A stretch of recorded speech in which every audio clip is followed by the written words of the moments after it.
You're watching A Billion Ideas with me, Maria Shakil. Supertech's illegal twin towers will cease to exist this weekend. That's tomorrow.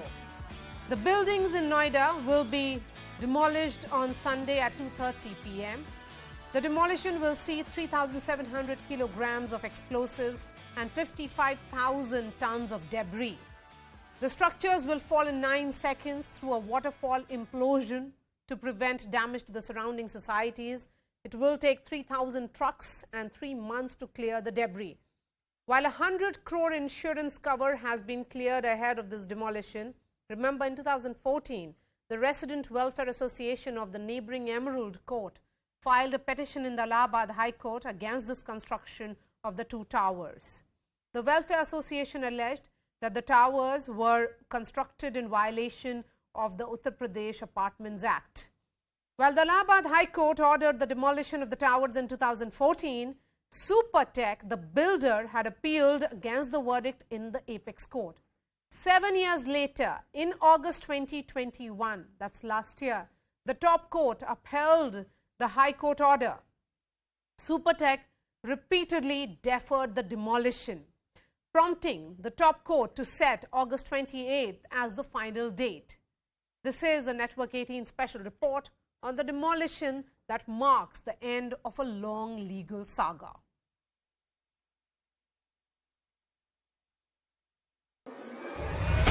In just 9 seconds, this building, the Noida Twin Towers, will be demolished. A long legal case leads to the fall of the Twin Towers. But there's an issue. Two societies, Supertech Emerald Court and ATS Village, are built close. One just 9 meters away. What safety measures will be adopted? Who will demolish these towers and how? We will answer all these questions in this video. With over 30 floors and close proximity to other residences, this is no ordinary demolition. Experts who've been flown in from South Africa will use what's called waterfall implosion. More than 3,500 kgs of explosives will be placed inside pillars, and over 9,500 holes have been made for this. As the name suggests, waterfall implosion means upon explosion, the towers will simultaneously fall inwards and not cause the debris to fall outside of the premises. The explosion used is also unique. It's a mix of dynamite, plastic explosives and emulsions put together. It will bring down the towers in just 9 seconds. So is the hope of demolition company Edifice Engineering, who in collaboration with Jet Demolition, a South Africa-based award-winning demolition expert, have been given this task. For safety of the nearby buildings, the twin towers have been covered with layers of wire mesh and a sturdy fabric called geotextile to prevent damage from flying debris. And debris is not the only issue. A cloud of dust higher than the size of the building will also arise. Not just that, to cover the financial risks, the demolition company has pledged an insurance of 100 crore rupees. That would complete phase 1 of the demolition. And if all goes well, phase 2 will kick in. Clearing the debris, an estimated 36,000 cubic meters of concrete waste and 3,500 tons of steel waste will be generated. Cleaning this may take up to 3 months. Things have to work for this one-of-a-kind demolition to take place. What finally unfolds? Watch this space as we bring you second-by-second coverage of the demolition. And this will be India's biggest ever demolition blast. It is being said that it will be a controlled blast which will be scientific in nature. In all, 3,500 kgs of explosives are being used to really set this building and bring it down. Those are the twin towers of Noida. 9,400 holes in all have been drilled in form of columns, and to ensure that the explosives are stuffed inside them to bring down this entire tower. 20,000 connections, shock tubes are in place, which will be all joined in that tomorrow, and that is the reason why perhaps all this has already begun. The task has begun, and it will be at 2:30 p.m. tomorrow that this demolition will be finally complete.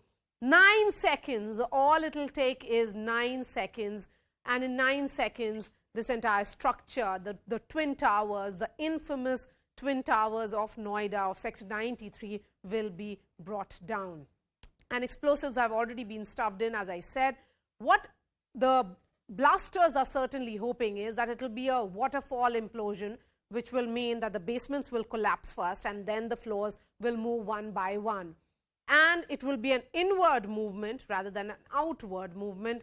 And what is being sensed, and that is the reason why all the neighboring societies have been told to vacate and move out if the need be, because there will be a sharp burst of cloud that will be seen as well. So all it will take is 9 seconds, and in which this entire controlled and scientific blast will take place, and it's the first of its kind in India, never seen before, as I just said.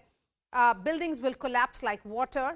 That's why it's being called as a waterfall implosion, and the entire clearance of this debris will take 2 to 3 months. That's what the blasters are certainly hoping. So what is it then we have to really watch out for as far as tomorrow is concerned? 9 seconds is what I said. It's a 40-story building.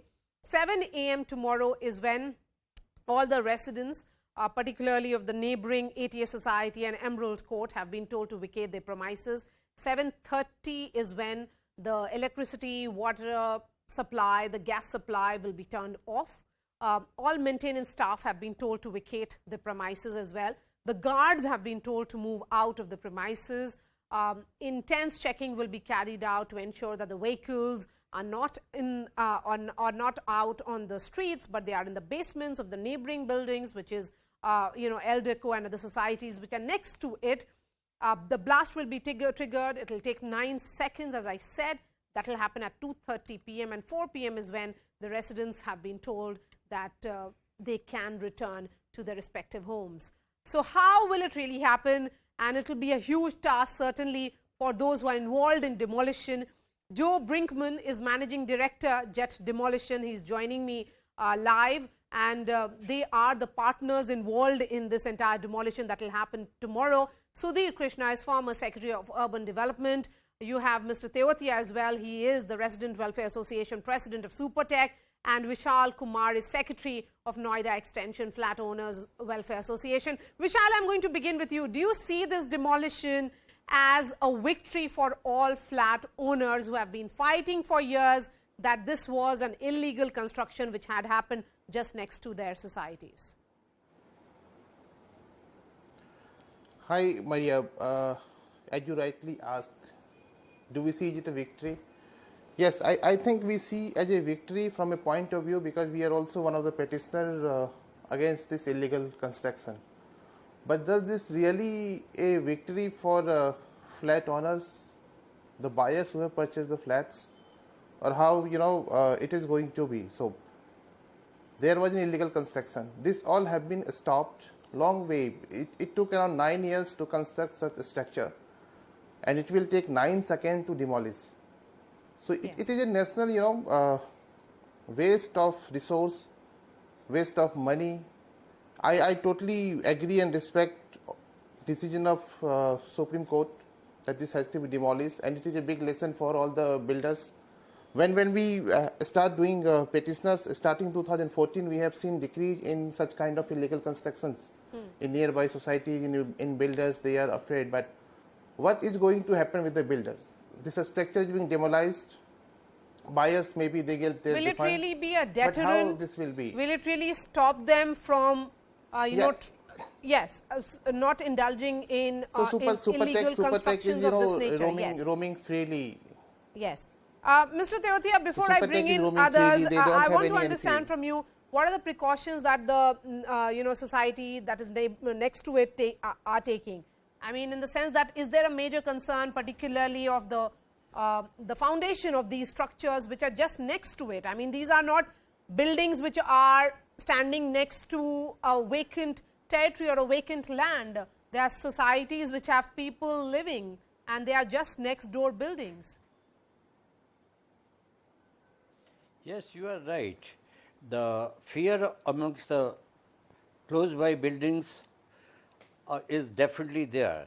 But by coming CBRI in the fray, they have for last 1.5 months they have ensured that all precautions are being taken by the Supertech and the edifice.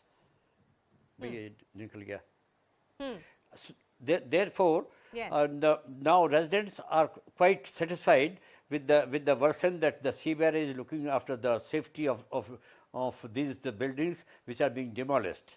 But at the same time, as somebody has said, that the message is very clear and loud from the Supreme Court that the nexus between the authority and the builders should be minimized or will be minimized to a great extent.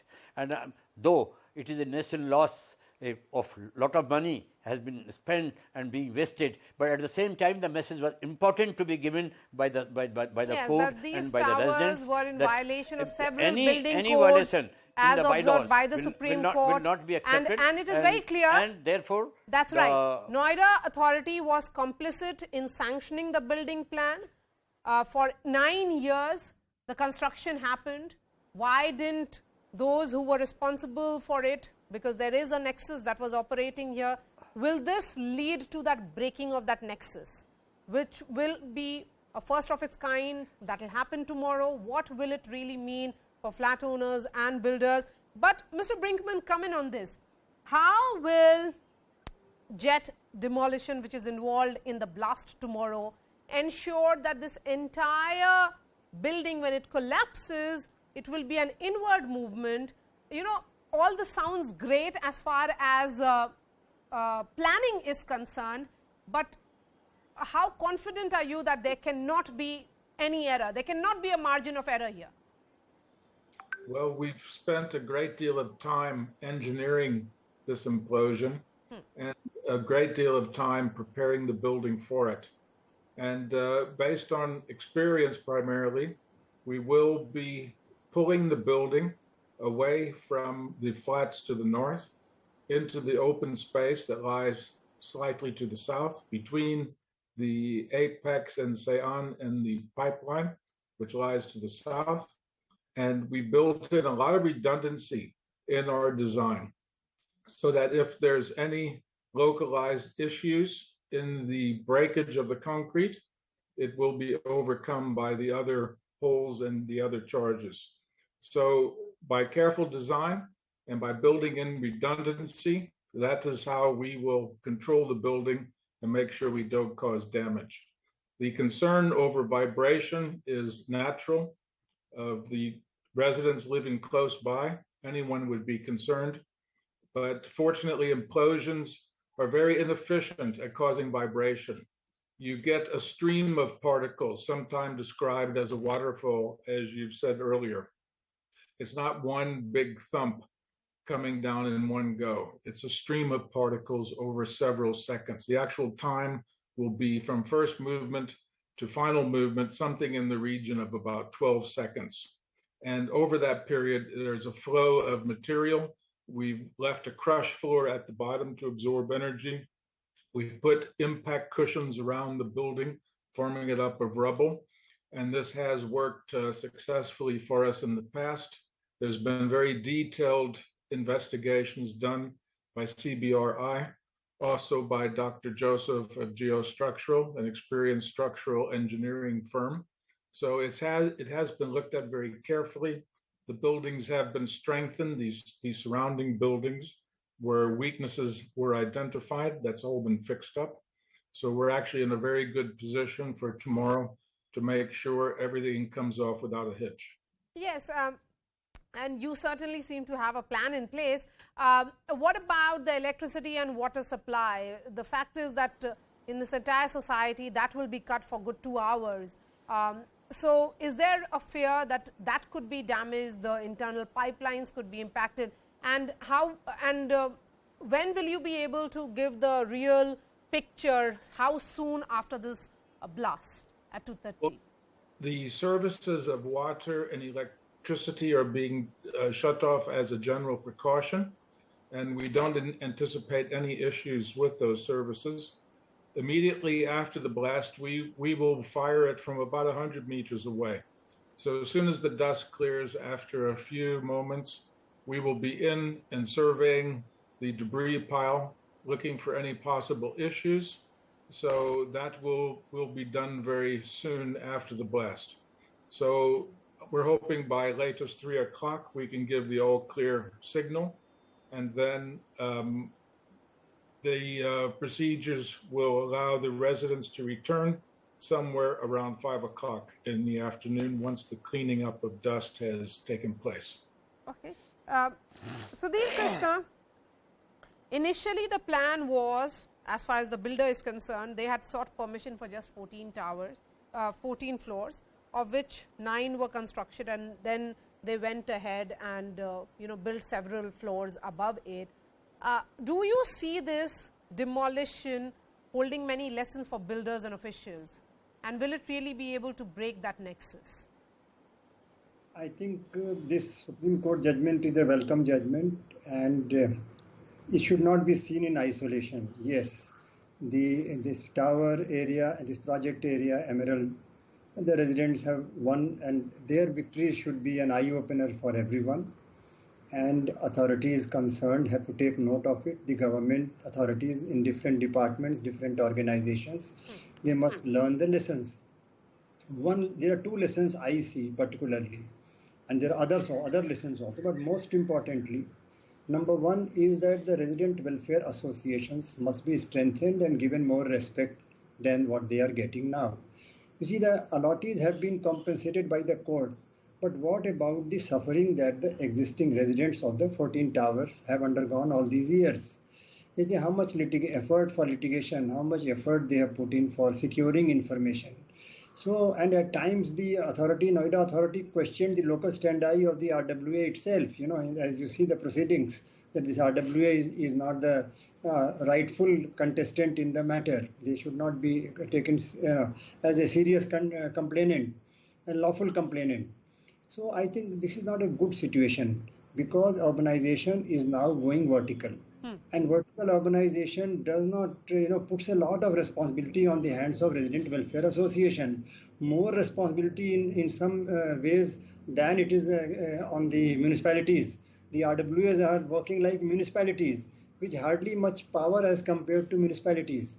So one lesson is that the resident welfare association should be treated as a municipality and given, complete responsibility, of course, accountability also. So that doesn't mean that only authority. That is one lesson. Okay. And the second lesson is very crucial point, that the policy of tradable FAR, when you enhance FAR, then in this case, as you see, the FAR was sold, the sale and purchase of FAR, the transferable development right, the TDR concept, all these things look very good at the first sight, but they have got a lot of dangers, involved. As in this case, we have seen that the authorities sold the FAR and so on. You see, selling FAR is not just like a number game.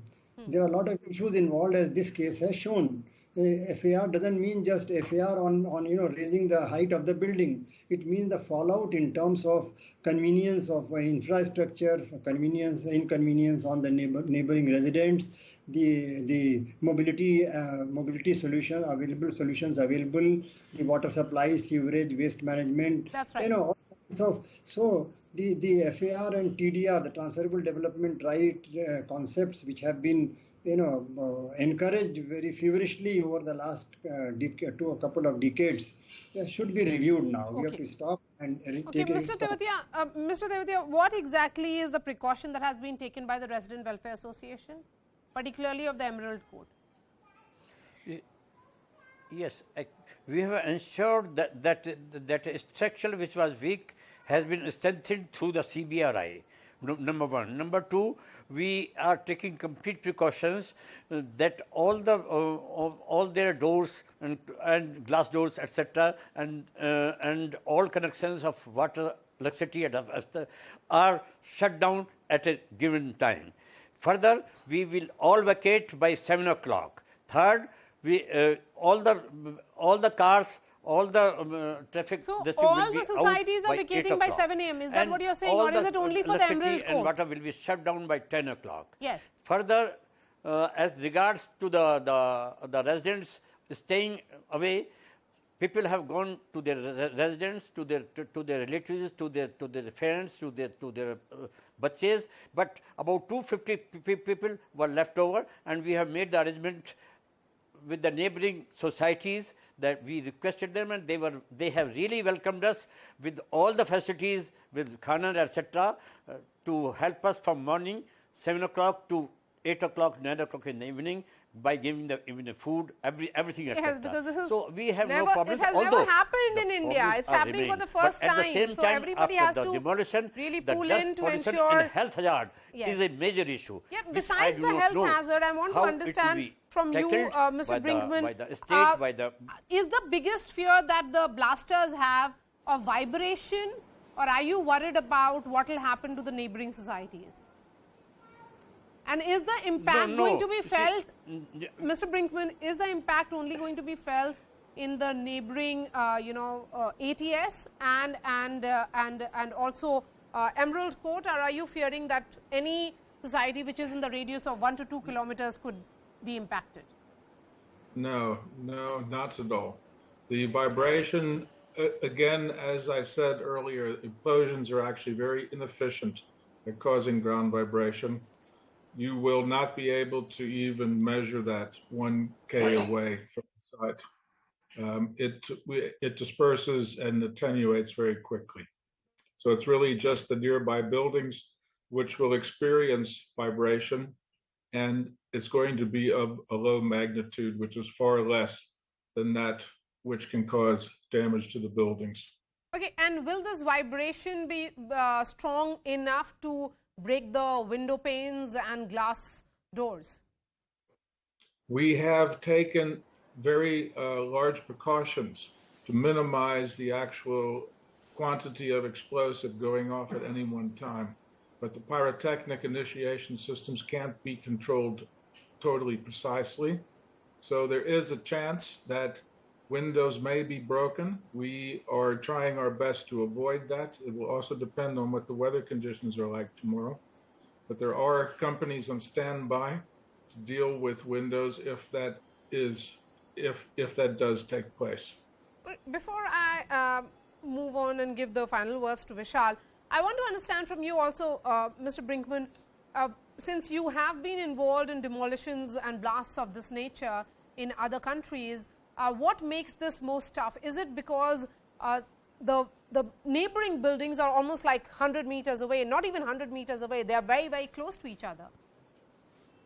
Yes, would you repeat that, please? Yes. So what makes this demolition or blast different from what you have seen in other countries? Is it because of the close vicinity in which other buildings are? Yes. What makes the complexity of a large implosion project is the proximity of surrounding buildings and services. In this case, we're 9 meters away from the closest building, but we're able to pull the buildings in the opposite direction from that. But it is the proximity and to existing structures, that's the biggest challenge which you have on a project of this nature, where you have a very tall structure being imploded. But every job is different, has different requirements, different environments, and this one is a challenging one, but we're up to the task.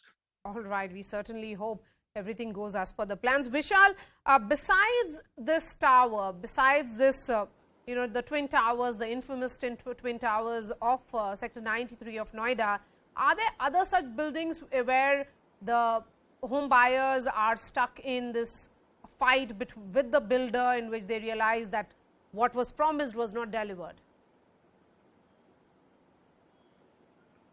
So, Maria, it's not just end of the world, and it's not just one of the case. So, if we talk about all the vicinity in Noida extension area, almost everywhere we have this issue. We have been fighting starting 2011. Yes.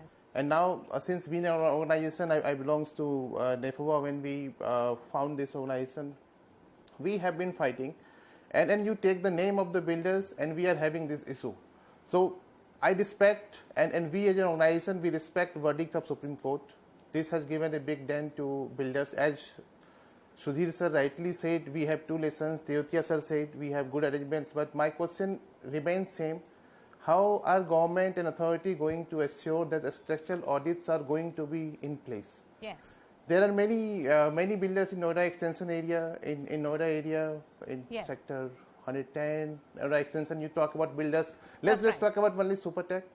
So they have done, Yes, but we increase the certainly FAR hope from that the this will date be a of, deterrent, length. and the flat owners and the buyers will have an upper hand after they see the builders actually see the collapse of those buildings, the demolition of those 2 buildings tomorrow. Thank you so much for joining us, Joe Brinkman, Sudhir Krishna, Mr. Tewatia and Vishal Kumar. Tomorrow at 2:30 p.m. is when that demolition will be taking place, something that will be watched out closely because it's happening for the first time in India. That's all from me. I'll be seeing you next week with another episode of A Billion Ideas.